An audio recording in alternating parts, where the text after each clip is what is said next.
Niels Bohr, a Danish physicist, used the planetary model of the atom to explain the atomic spectrum and size of the hydrogen atom. His many contributions to the development of atomic physics and quantum mechanics, his personal influence on many students to colleagues, and his personal integrity, especially in the face of Nazi oppression, earned him a prominent place in the history of science. Bohr diagram shows certain important things, that is, electrons orbiting the nucleus of an atom somewhat like a planet's orbit around the sun.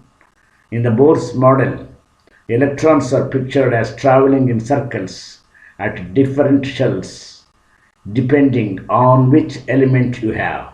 Each shell can only hold certain number of electrons, a definite number of electrons on the principal orbital K, L, M, N, O, P, etc. Electrons in an atom or a molecule absorb energy and get excited. They jump from one lower energy level to the higher energy level, and they emit radiation. When they come back to their original states, this phenomenon accounts for the emission spectrum through hydrogen too, better known as the hydrogen emission spectrum. This is the hydrogen emission spectrum, hydrogen you can say. This is the spectrum of hydrogen what we are going to get during the discharge tube. This is the great scientist Niels Bohr.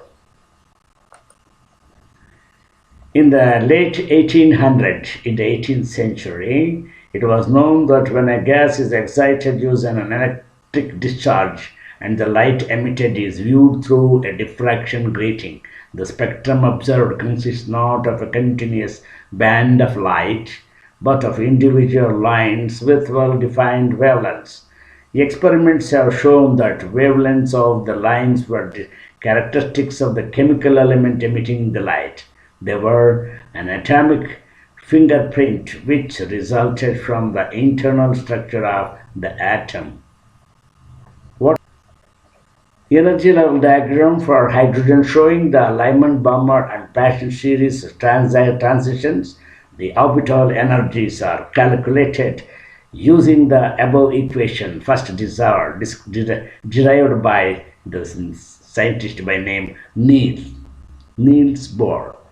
This is the diagram where the photon is emitted, where delta I is the internal energy, where is equal to h nu, where nu is the frequency of radiation and h is the Planck's constant.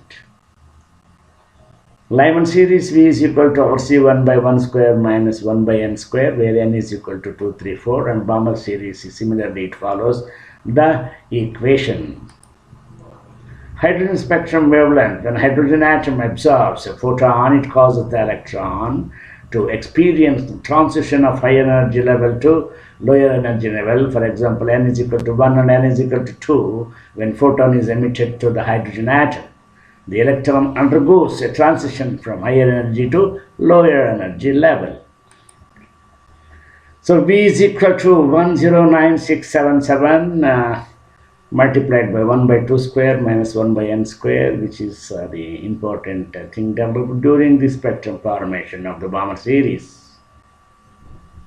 The transition from first shell to any other shell, Lyman series, transition from second shell to any other shell, Bohrs series, and transition from third shell to any other shell, Paschen series, etc. It continues.